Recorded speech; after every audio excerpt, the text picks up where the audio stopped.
Welcome to Man Does Tech, where I solve the problems you didn't even know you had. In this video, I will show you how to change a Jeep Wrangler key fob battery. First, you'll need a small flathead screwdriver and a fresh CR2032 battery. Make sure you have a clean, well-lit area to work in. This quick and easy task will have your key fob working like new in just a few moments, so let's get started right away. Now, take your key fob and look for a small slot, usually on the side or bottom edge. Carefully insert the tip of your flathead screwdriver into this slot.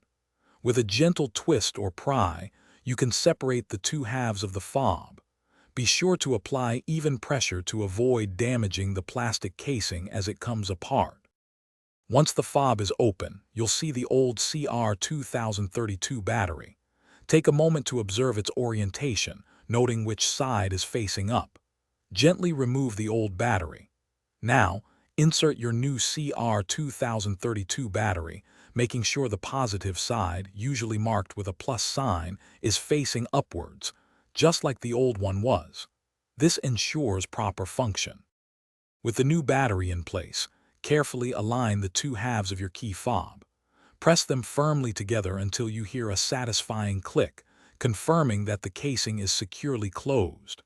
Before you go, remember to check the description for a link to the Owala water bottle and other great deals. Finally, test all the buttons on your key fob to ensure everything is working perfectly. You're all set with a refreshed key fob. Thanks for watching. If you found this helpful, don't forget to like and subscribe.